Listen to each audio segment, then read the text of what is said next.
মানুষের চোখ যেদিন বন্ধ হয়ে যাবে, নয়টা আফসোস সেদিন আপনি করবেন। আওয়াজ করে বলেন কয়টা? আর একটু জোরে বলেন কয়টা? এক নাম্বার আফসোস সেদিন মানুষ করবে, ইয়া লাইতানি কুনতু তুরাবা, হায় আমার আফসোস যদি মাটি হয়ে যেতাম। জমিনের উপরে যারা আছেন, কবরের সামনে দিয়ে যখন যাবেন, মাটির উপরে যখন হাঁটবেন, বারবার মনে করবেন যদি মাটি হয়ে যেতে পারতাম। নিজের ছোট মনে করবেন, মাটি মনে করবেন, সামান্য মনে করবেন। এই কবরের মাটি আপনার জন্য যিনি শান্তিময় বানায় দিবেন তিনি কে? এজন্য দুনিয়ার মধ্যে বিজয়ী হবে তারা যারা এই জমিনরে মাটি মনে করবে। জোরে কোন আল্লাহু আকবার।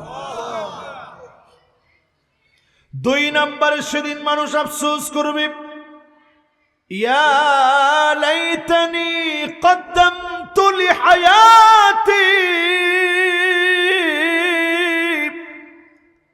হায় আমার আফসোস কিছু যদি রেখে আসতে পারতাম।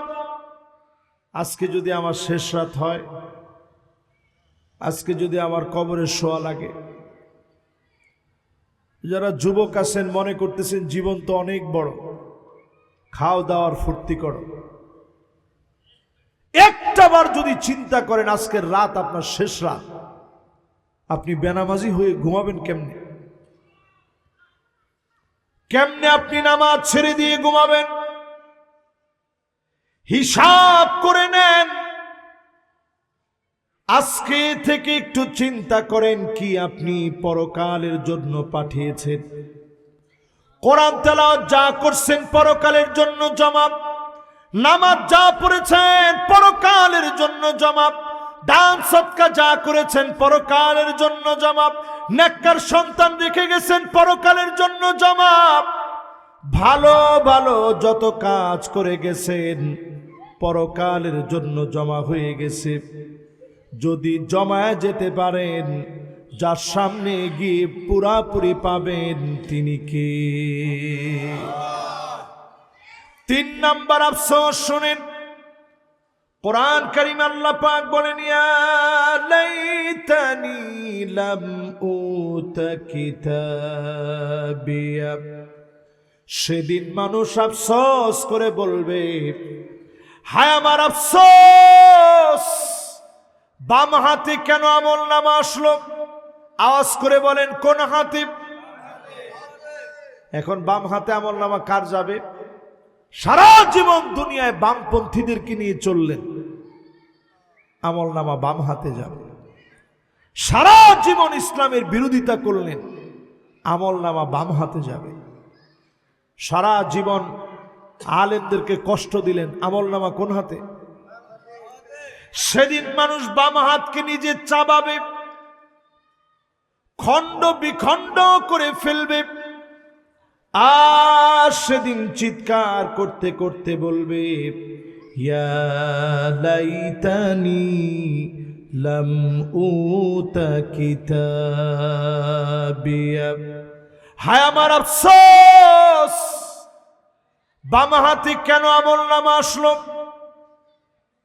ডান হাতে যাদের আমলনামা চলে আসবে, ডেকে ডেকে যিনি মাফ করে দিবেন তিনি কে? তিন নাম্বারের পরে এবার চার নাম্বার আফসোসটা শুনেন। চক্ষু বন্ধ হলে আফসোসগুলা মানুষের হবে। চার নাম্বার সেদিন মানুষ আফসোস করবে, ইয়া ওয়াইলাতা লাইতানি লাম আত্তাখিয ফুলানান খলিলা। হায় আমার আফসোস, কেন আমি এই লোকটারে বন্ধু বানাইছিলাম। আজকে যারা খারাপ লোকের বন্ধু বানান, নামাজি লোকটাকে বন্ধু বানায় নেন, নামাজের সময় বন্ধু বন্ধুরে জাগ্রত করে দেন। আপনি যে তার ঘরে গিয়ে জাগায় দিলেন, ফোন দিয়ে খবর নিলেন, বন্ধুত্ব হলো নামাজকে ঘিরে। এই রকম বন্ধুত্ব যদি তৈরি করতে পারেন, আখিরাতে আপনাকে আর বন্ধুকে যিনি সফল বানায় দিবেন তিনি কে? 4 নম্বরের পরে 5 নম্বর, সেদিন মানুষ আফসোস করবে। ইয়াকুলুনা ইয়া লাইতানা আতা'না আল্লাহ ওয়া আতা'নার রাসূলা। হায় আফসোস, কেন আল্লাহর আনুগত্য করলাম না, নবীর আনুগত্য কেন করলাম না? আল্লাহর আনুগত্য মানি 5 ওয়াক্ত নামাজ যখন পড়বেন, সুন্দর করে নামাজটা পড়েন। নবীর আনুগত্য মানি নবী যেইভাবে দেখাইছেন ওইভাবে নামাজ পড়বেন, হাদিসে যেইভাবে পেয়েছেন ওইভাবে পড়বেন। আল্লাহর তার রাসূলের আনুগত্য যদি না থাকে, আফসোসের সীমা থাকবে না, ঠিক কিনা বলেন? 6 নম্বরের পরে 7 নম্বর, না 5 নম্বরের পরে 6 নম্বর আসছে। ওনার ঠিক শুন না, হ্যাঁ থাক, এরকম 2-1 জন যে কোনো সময় আমি তো এরকম হয়ে যেতে পারি না ভাই, পারি। এই জন্য এই জাতীয় শ্রোতা আসলে আপনারা অন্তত মনে কষ্ট নেবেন না। 6 নম্বর মানুষের আফসোস সেদিন হবে।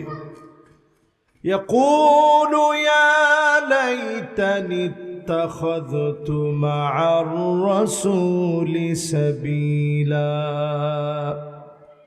মানুষ সেদিন আফসোস করে বলবে, নবীর পথ কেন ধরলাম না?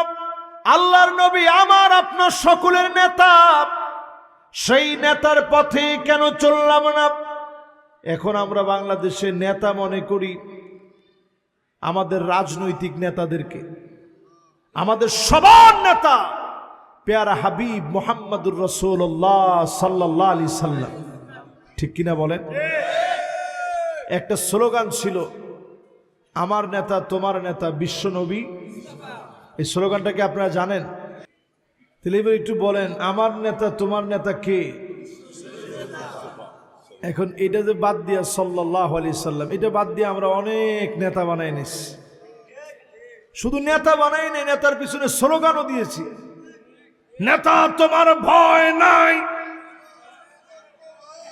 একটু পরে আসতে নেতার গলা নাই, ওনারও গলা নাই। কিছুদিন পরে শোনেন নমিনেশন নাই, পরে দেখা যায় এই গ্রুপ মারামারি। তো কি নেতা মানলেন আপনি? নবীজি হাদিসের মধ্যে বলছে, এই নেতাগিরি হচ্ছে ওয়া ইল্লা লাম ইয়াফি লাহু, শুধু পদ পদবীর নেতা। এই পদ পদবীর নেতা হওয়ার জন্য নবীজি বলে নাই, নবীজি আমাদেরকে আদর্শ শিখিয়ে গেছে। আল্লাহর নবীর আদর্শের পথে যদি কেউ চলে, ওয়ালাউ কানা রাসুহু যাবিব, তার মাথা যদি কিসমিসের দানার মতো হয়, তারপরও তিনি আমার নেতা। ওই নেতাকে অনুকরণ করা লাগবে, ঠিক কিনা বলে? এরপরে প্রিয় ভাইরা আমার, আল্লাহ রাব্বুল আলামিন বলেন, ইয়া লাইতানি কুনতু মাআহুম ফাআফুযা ফাওজান আযীমা। 7 নম্বর আফসোস এটি। মানুষ সেদিন আফসোস করবে, হায় আমার আফসোস, কেন কেন দুনিয়ার জীবনে যারা বিজয়ী হয়েছে তাদের সঙ্গে চললাম না। আল্লাহু আকবার করুন। এই আয়াতটা সহ একটু মিলায়া দেখেন, এই আয়াতে কারিমা সহ একটু মিলায়া দেখেন। যারা 16 বছরে বিভিন্ন নেতার সাথে ছবি টবি উঠেছে, ফেসবুকে থাকলেই এখন বিপদ। ডেলাইন দিয়ে খারাইছে, ডেলাইন বুঝেন? আপনাকে বাসায় কেউ হেলাইন, এই হেলান দিয়া যে খারাইছে, আহারে সাইডে চান্স পায় না, গুতা দিয়ে আর বলে সরস না। একটা ছবি উঠে, যারা যারা ছবি উঠেছে এগুলো অনেক চিন্তা করে দেখেন কত রকমের বালা মুসিবত। ঠিক নেই? জোরে কোন ঠিক নেই? কোরআনুল কারীম আল্লাহ রাব্বুল আলামিন বলেন, ইয়া লাইতানি কুনতু মাহুম ফাফুজা ফাওজান আযীমা। হায় আফসোস, বিজয়ীদের সঙ্গে যদি চলতাম। আপনার চোখে মনে হচ্ছে এরা সংখ্যায় কম, এই অল্প সংখ্যকের সঙ্গে যদি চলতেন, চূড়ান্ত বিজয়ের দিনে যিনি বিজয়ী বানায় দিতেন তিনি কে? এরপরে মানুষ সেদিন আফসোস করবে। 8 নম্বর আফসোস এটি। কয় নম্বর আফসোস? 8 নম্বরে সেদিন মানুষ আফসোস করবে, ইয়া লাইতানি লাম উশরিক বিরাব্বি আহাদা। হায় আমার আফসোস, যদি আল্লাহর সঙ্গে শরীক না করতাম। হায় আমার আফসোস, আল্লাহর সঙ্গে যদি শরীক না করতাম, যদি শিরিক না করতাম। এখন সমাজের ভিতরে শিরিক কম না বেশি? এটা আমি একটু আপনাদেরকে 4-5 মিনিট একটু বোঝানোর চেষ্টা করি। ধৈর্য আছে তো ইনশাআল্লাহ? আমাদের দেশে গাছ পূজা, মাছ পূজা, পীর পূজা আছে না নাই? মাজার পূজা। তো মাজারে পূজা বললে সুন্নিদের বিরাট গায়ে লাগে। আমি বলি, আমরা যদি সুন্নি না হয় তাহলে সুন্নি কারা? আহলুস সুন্নাহ ওয়াল জামাআহ। প্রত্যেকটা আলেমের জীবনী পড়ে দেখেন, একজন আলেম কোন বেদাতির সাথে কোনো সম্পর্ক ছিল না। ঠিক কিনা বলে? এবার চিন্তা করেন শিরিক কেমনে ঢুকছে সমাজে।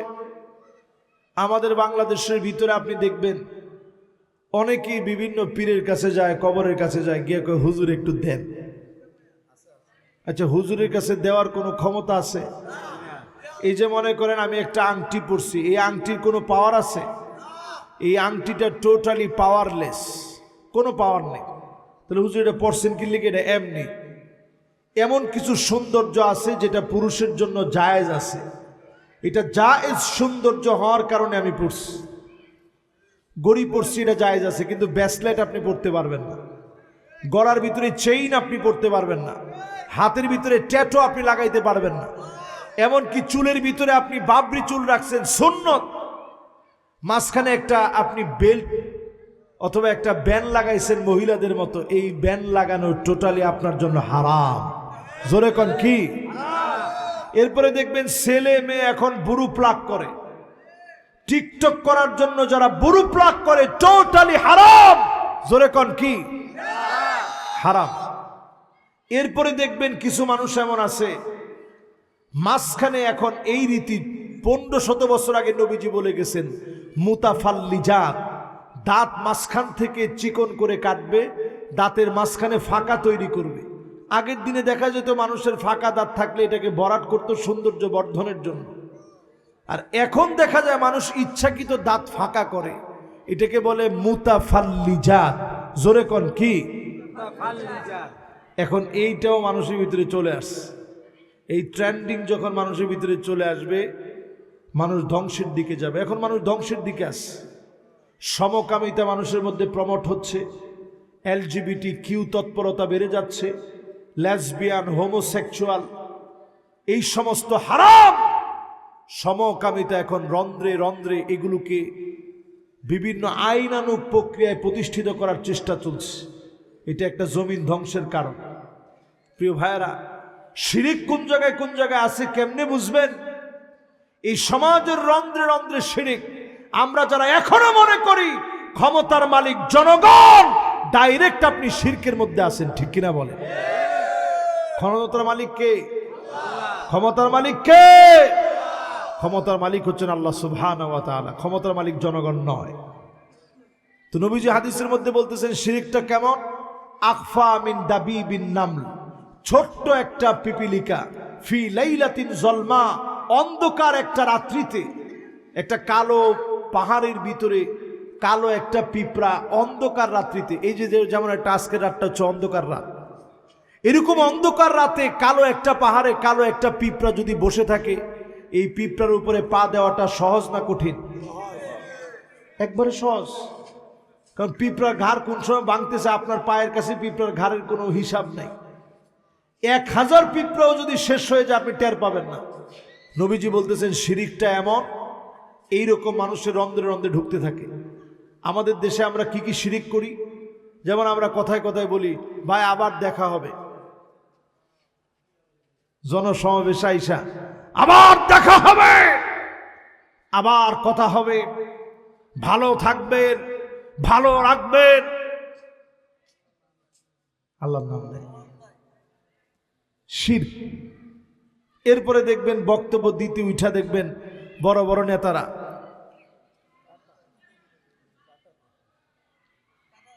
এই যে আপনি অনুকরণ করলেন, আঙ্গুল দিয়ে অনুকরণ, এটা খ্রিস্টানদের অনুকরণ, সালাম মুখে থাকবে না। আপনি দেখবেন ডোনাল্ড ট্রাম্প উঠে এরকম হাতটা নাচায়, তো আপনিও যদি হাত দিয়ে শুধু খালি টাটা দেন, এটা মুসলমানদের রীতিনীতি না। মুসলমানদের রীতিনীতি হচ্ছে আপনি সালাম দিবেন। কোন কি দিবেন? সালাম দিবেন। প্রিয় ভাইয়ের আমার, এরপরে আমাদের রন্ধ্রে রন্ধ্রে আমরা যে শিরিক করি, একটা গাড়ি অ্যাক্সিডেন্ট থেকে বেঁচে গেল, আমরা বলি বাপরে বাপ, ড্রাইভারটা এরকম এক্সপার্ট, ড্রাইভারের কারণে আপনি বাঁচলেন। সংবাদ পাঠিকা যারা আছে, সংবাদ পড়ার পরে দেখবেন বলে দেখা হবে, কথা হবে, ভালো থাকবেন, সুস্থ থাকবেন। ভালো থাকারও কোনো ক্ষমতা নাই, সুস্থ থাকারও কোনো ক্ষমতা নেই। এই শিরিকগুলো যখন আপনি বাদ দিবেন, ইমানের স্বাদ পাওয়া যাবে। ইমানের স্বাদ নষ্ট হয় শিরকের কারণে, তখন ইমানের স্বাদ পাওয়া যায় না। এজন্য সব শিরক আমরা বাদ দিব। কোন মাজার কাউকে কিচ্ছু দিতে পারে না, দিতে পারেন কে? জিন্দা অথবা মুর্দা কোন পীর কাউকে কিচ্ছু দিতে পারে না, দিতে পারেন একমাত্র যিনি, তিনি কে? একটা হাদিস শুনে আপনার আশা বেড়ে যাবে। ইন্না আউওয়ালাকুম ওয়া ইনসাকুম ওয়া জিন্নাকুম কামু ফি সাঈদিন ওয়াহিদিন। সব মানুষ, সব জিন, সবাই যদি মিলে যান একটা মাঠের ভিতরে, সবাই মিলে যদি বলেন যে আল্লাহ আমার এটা দেন, আমার এটা দেন, ফাআতাইতু কুল্লা ইনসানিন মাসআলাতাহুম, একজন একজন করে যদি আল্লাহ সবার আশা পুরা করে দেয়, মা নাকাসা মিম্মা যালিকা ইনদি ইল্লা কামা ইয়ানকুসুল মিখিয়াতু ইদা উদখিলাল বাহার। সমুদ্রের ভিতরে সুই প্রবেশ করায়া সুইটা উঠাইলে সমুদ্র যেমন টের পায় না, আল্লাহর ভান্ডার এত বড়, সবার মনের আশা পূরণ করে দিলেও এই সমুদ্র থেকে সুই দিয়ে উঠাইলে যেমন টের পায় না, এর দূরও আল্লাহর ভান্ডার থেকে ফুরাবে না। সে আল্লাহর কাছে চাইতে রাজি আছেন তো ইনশাআল্লাহ? এবার মানুষ শেষ আফসোস করবে, ইয়া লাইতানা নুরাদ্দু ওয়া লা নুকাযযিবা বিআয়াতি রাব্বিনা ওয়া নাকুনা মিনাল মুমিনিন। হায় আমার আফসোস, কোরআনকে কেন মিথ্যা বলে মনে করেছিলাম। অনেকেই মনে করেন কোরআন দিয়ে রাষ্ট্র চলবে না। আল্লাহ জানায় দিলেন, মা ফাররাতনা ফিল কিতাবি মিন শাই, এই কিতাবে কিছু বাকি নাই, সব এই কিতাবে আছে। কোরআন দিয়ে আল্লাহ সব চালাতে সক্ষম বানায় দিয়েছে। কোরআন দিয়ে রাষ্ট্র চলবে, সমাজনীতি চলবে, অর্থনীতি চলবে, এই কোরআন দিয়ে বিজ্ঞান চলবে। এই কোরআনের ভিতরে সব তথ্যপাত্য যিনি দিয়েছেন তিনি কে? এক নাস্তিক আমার উস্তাদের কাছে প্রশ্ন করছে যে হুজুর, মিশরের যে আপনারা বলেন কোরআনে সব আছে, তাহলে কদ্দুর আটা দিয়ে কয়টা রুটি হয়, কোন জায়গায় আছে একটু বের করে দেন তো দেখি। তখন উনি বললেন যে হ্যাঁ, কদ্দুর আটা দিয়ে কয়টা রুটি হয় এটাও কোরআনে আছে। কোন জায়গায়? আল্লাহ তাআলা বলছেন, ফাসআলু আহলা যিকরি ইন কুনতুম লা তা'লামুন, যারা তোমরা জানো না, যারা জানে তার কাছ থেকে তোমরা জেনে নাও। কাজেই পরিষ্কারভাবে বোঝা যায়, আমি তো রুটি বানাই না, যারা রুটি বানায় হোটেলে চাকরি করে তারে গিয়ে জিজ্ঞাসা কর কদ্দুর আটা দিয়া কয়টা রুটি হয়। কদ্দুর আটা দিয়ে কয়টা রুটি হয়, এইটাও আল্লাহ তাআলা কেমন যেন কোরআনের ভিতরে দিয়ে রাখছেন। জোরে কোন আল্লাহু আকবার। এই জন্য কোরআনের ভিতরে সব আছে। মানুষ সেদিন আফসোস করে বলবে, আফসোস, কেন কোরআনের মিথ্যা মনে করেছিলাম, মোমেনদের সাথে কেন চললাম না। আজকে যদি মোমেনদেরকে সঙ্গী বানান, আফসোস থেকে বাঁচায়া দুনিয়া আখিরাতের কল্যাণ যিনি দান করে দিবেন তিনি কে? আল্লাহ রাব্বুল আলামিনের কাছে যতগুলো কথা বললাম, আল্লাহ রাব্বুল আলামিন প্রত্যেক একজনও না উঠি